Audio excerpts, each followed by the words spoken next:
Good afternoon. We're going to try to get everyone together and get started. So I'm Michael Brogan. I'm the Vice President for Academic Affairs and Dean of the College, and it's a pleasure to have you with us this afternoon, taking the time to listen to a very essential and important review and report. Again, on behalf of the faculty, it's my pleasure to welcome you, and I hope you have time to enjoy the campus if you haven't, and if you're ever interested, please do stop by, let us know, and we'll give you a tour. Having said that, to begin the program, it's my pleasure to introduce the sixth president of Daemen College, who is now into his fourth year at the college, Dr. Gary Olson.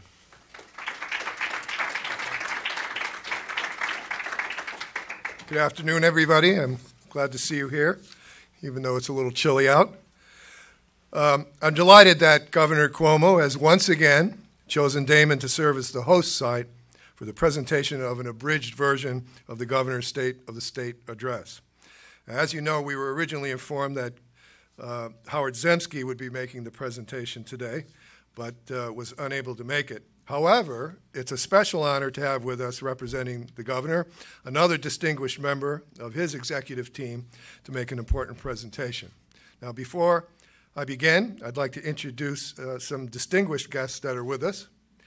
First of all, Daemen College trustee Caroline Burke, trustee Audrey Bunis, trustee Joette Zaccanino,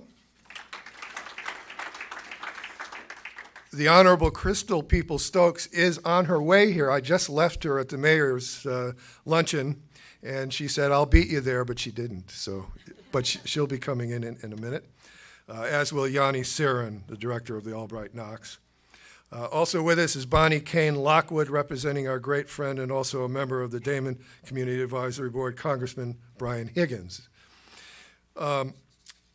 Let's give all of them. Oh, also a friend of ours is here. Peter Fleischman is here. So he's another community leader that we're pleased to have with us. Let's give all of them a round of applause again. Now, with us as well is New York State Assemblyman representing the 146th District, the Honorable Ray Walter. Assemblyman Walter has worked with both sides of the political aisle to represent Daemen College and the district. And he's been great for our programs, our students, our faculty. He's a really good friend of the college, and he too is on our advisory board. So thank you, Ray, for being here. I would like to ask Ray to come up and just say a few words before I turn the podium up over to Mr. Roberts. So Ray, would you? Great, thank you. Ray, you're cutting into your I know. Thank you very much. It's always a pleasure to be here at Daemen College, and I want to thank the governor for having this presentation today. We work very closely with both sides of the aisle in the Assembly and in the Senate to work with the governor to bring about a budget that helps all of New York State. I've had the pleasure of serving in the New York State Assembly with Sam Roberts, and you won't find a better guy, even though we're on different political sides, and he's from Syracuse, and Syracuse, it's like not quite as good as Buffalo, but we'll let him slide. But I want to make sure we welcome him here today too. So it's great to have you here, Sam, and your new duties with the governor has taken you out of the Assembly, but we miss you there. But you're still doing a great job for the state of New York. So thank you very much, and thank you all for having me here today. Thank you.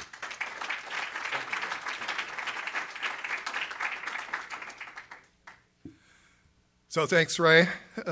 We're pleased today to welcome former New York State Assemblyman for the 119th and the 128th District, and now Governor Cuomo's Commissioner of the New York State Office of Temporary and Disability Assistance, Mr. Samuel D. Roberts. Now, Mr. Roberts, in case you don't know, grew up in Syracuse and has an impressive background in both public and private sectors. His biography clearly reflects his pride in having worked as a tool and die maker and union official at General Motors for 30 years, I hear, as an Onondaga County legislator for 9 years, and as superintendent of the Senator Hughes State Office Building in Syracuse, so quite a range of things. Now, during Mr. Roberts' tenure at the Assembly, he served as chair of the Task Force on University Industry Cooperation and as a member of the Black, Puerto Rican, Hispanic, and Asian Legislative Caucus. So help me. I could go on all day, but he's not going to let me, so help me welcome him. Thank you, Mr. President.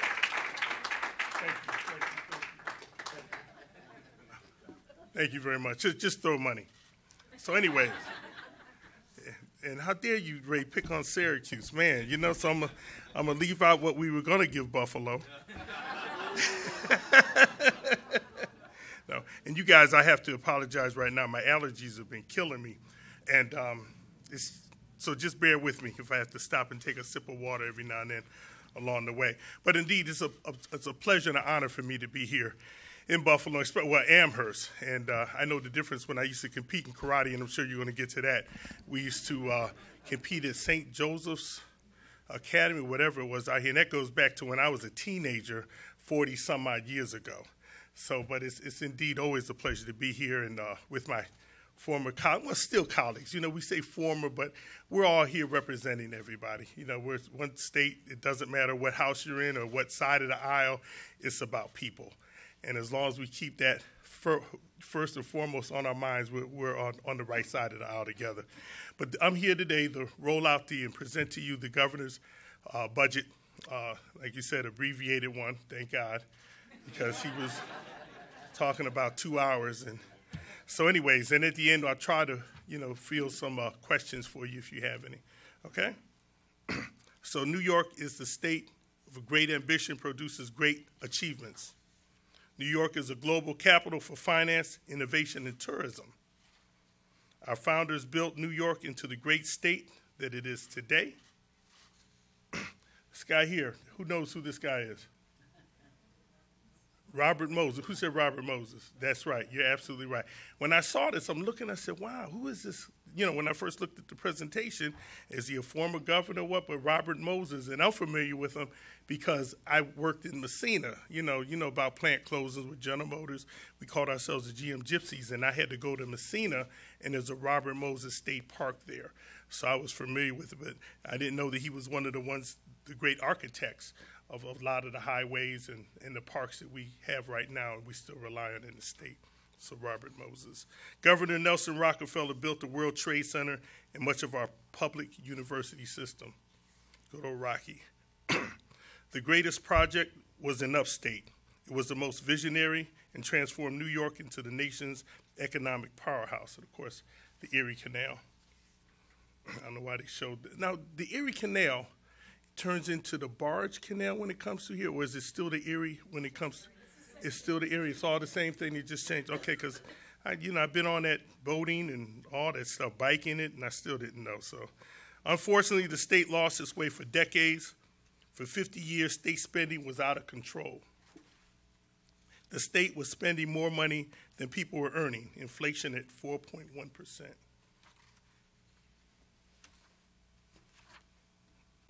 In 2011, Governor Cuomo called for a 2% limit on spending.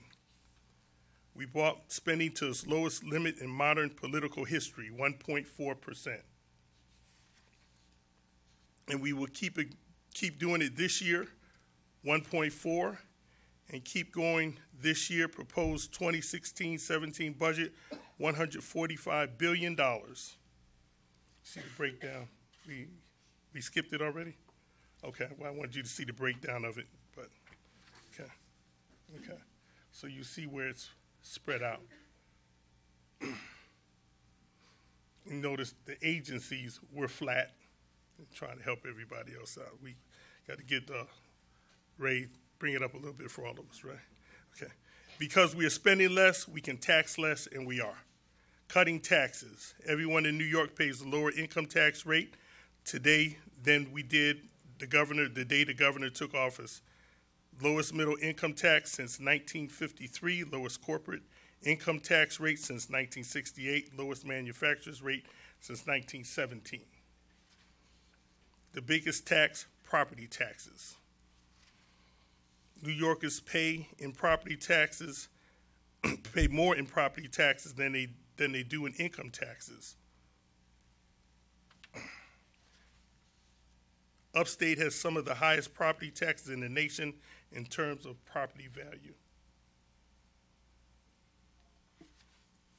After 20 years of talking, we aggressively fought the problem and passed a 2% property tax cap,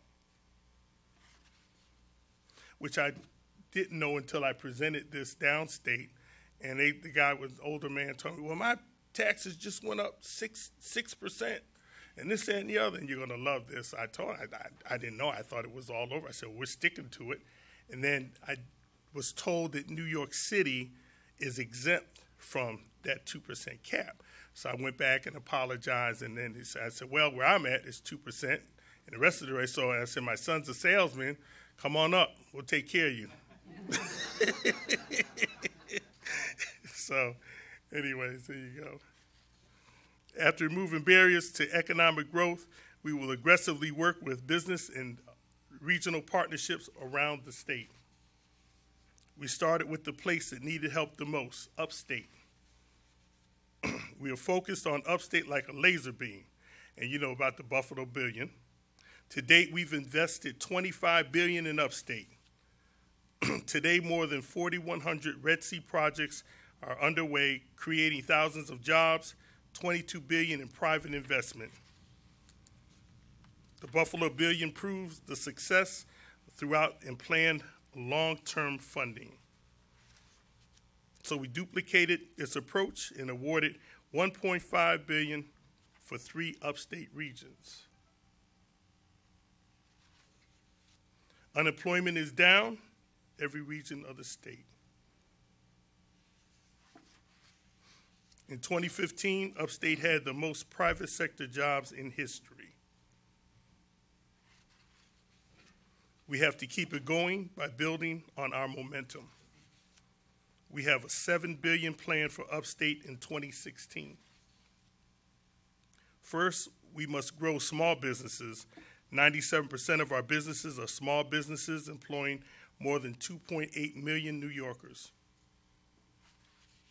In this year's budget, the State of the State governors proposed a $300 million tax cut for small businesses.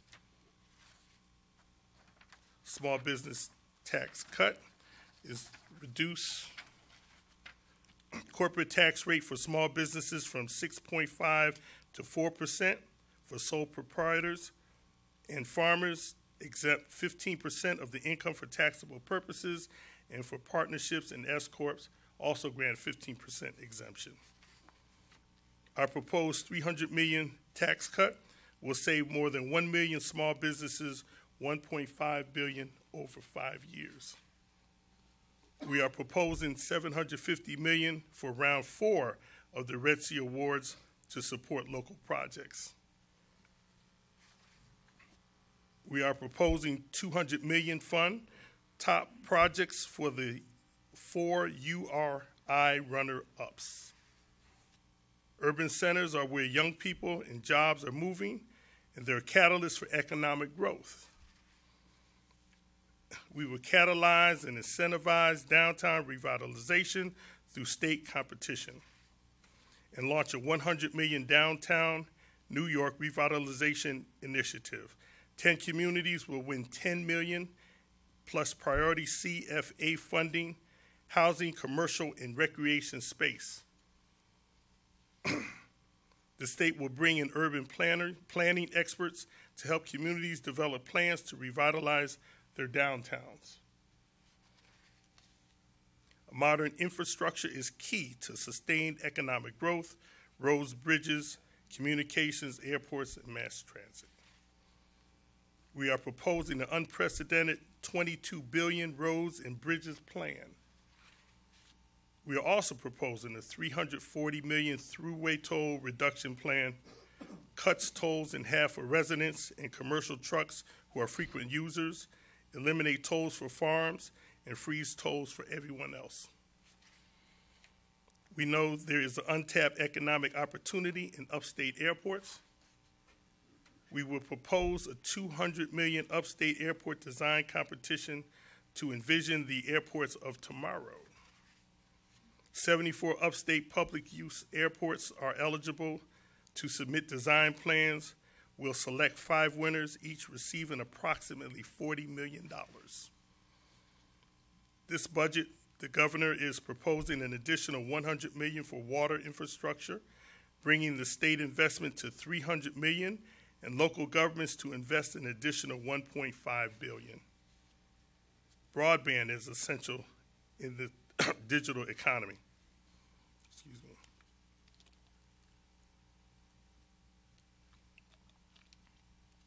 Yet too many New Yorkers don't have access to high-speed internet. The state is making an unprecedented investment in building statewide access to broadband. This month, we issued the RFP to get it done.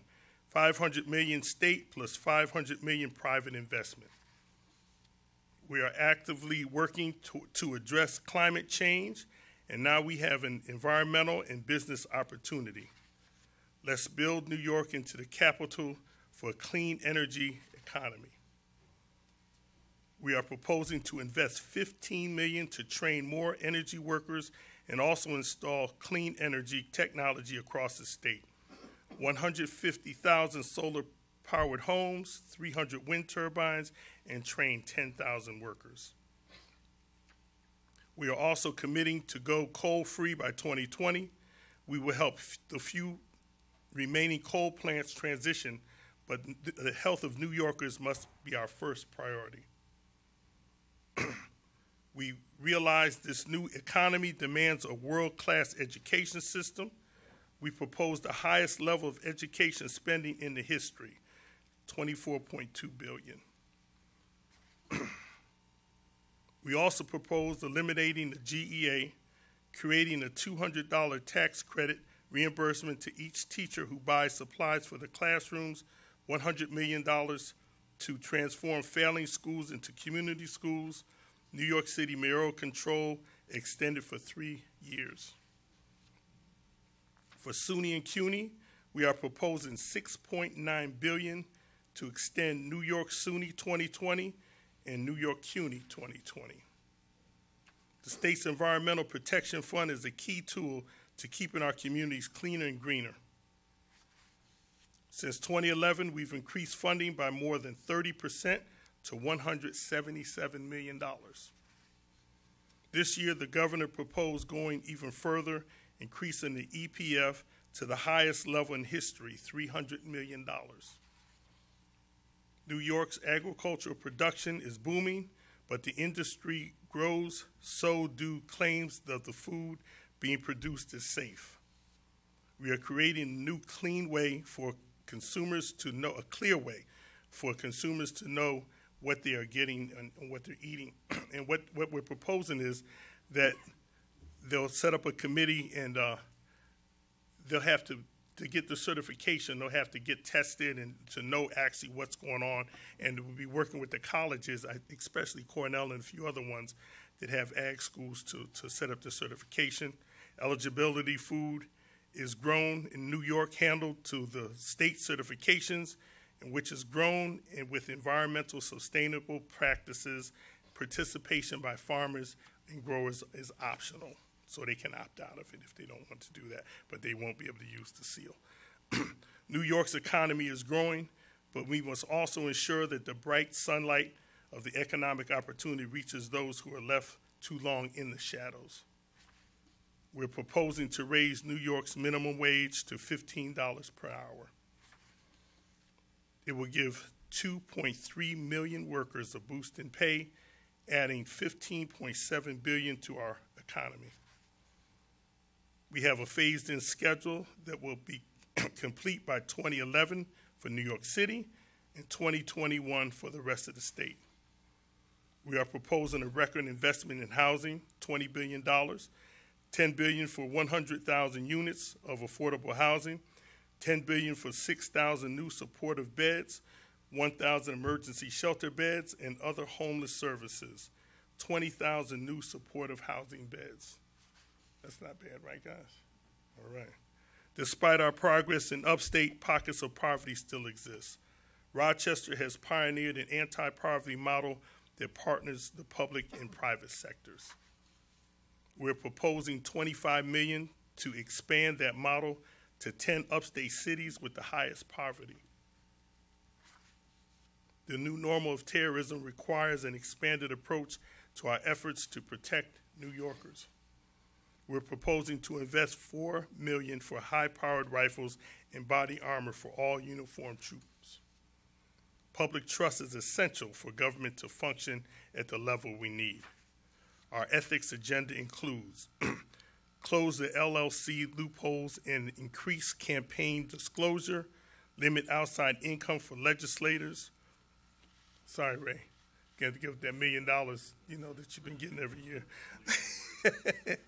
Adopt a volunteer public campaign financing system, promote transparency through new reforms to FOIL, require legislators convicted of corruption to forfeit pensions, increase JCOPE transparency and enforcement, and strengthen ethical requirements for lobbyists, convene a constitutional commission, allow New Yorkers to vote early, automatically register voters at the DMV. And of course, they can opt out of that. Out of 185 countries, the United States is one of just 3 that does not guarantee paid maternity leave. Let's pass 12 weeks of paid family leave. Each employee pays $1 per pay period. And we are proposing the most comprehensive cancer detection program in the nation, 91 million total. Help community providers reach women to be screened for breast cancer, hire additional healthcare workers, and educate men on prostate cancer. This is a transformative plan for upstate. Now it's up to you to make it happen. Let's get to work. Thank you.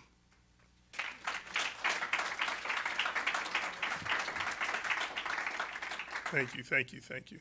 At this time, we'll open for question and comments, and I'll try to answer the best I can. Anyone? Yes, ma'am. I didn't see any provision for the railroads. Well, I'm presenting the budget is what I have in front of me. We can take down your concerns and get back to you about that. Not for roads and bridges, but looking for railroads. Yeah, I understand what you're saying. I know there's some things in the works in different areas, to help out, but I'm not really sure who that's through, and that might be through the Red Sea projects, something like that. But Anthony, get her name, and we'll get back to you on that, okay? Thank you. Anyone else? Yes, sir. If the budget is approved on time, which it has been the last few years, the money for additional housing, will that immediately come into the new fiscal budget for the new year?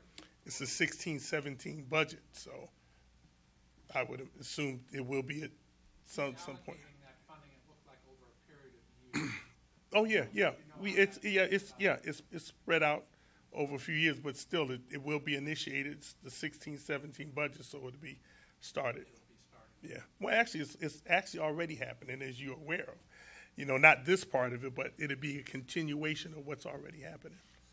Okay. Yes, ma'am. I really appreciate the news of some really intelligent and targeted spending to areas where I think we really need it and contributing to economic growth. The news about lowering taxes is also very good news.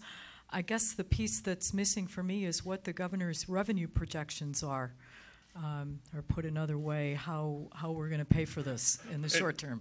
Everyone asked that, and my stump return of that is, I went into office with the governor. We ran in 2010. I ran for the assembly. He ran for the governorship. We both won. And he takes all the pride and everything, and this is what I've done. This. I say, excuse me, but if you remember, I went in too. So we got to share this, and then Ray came right in on our heels. But the thing is, see, when we took office, we had a $10 billion, and I say $10 billion plus deficit that we had. We don't have that anymore because we held flat. We took the hits, from our spending. Now we have a surplus. Plus, we still have our tax base. We're not totally tax-free, so we do still have a base. So the money is there, it's coming. And does that answer your question? Okay, thank you. Anyone else? I'd just like to recognize the Honorable Crystal Peoples, Assemblywoman from Buffalo, just entered the room. Thank you.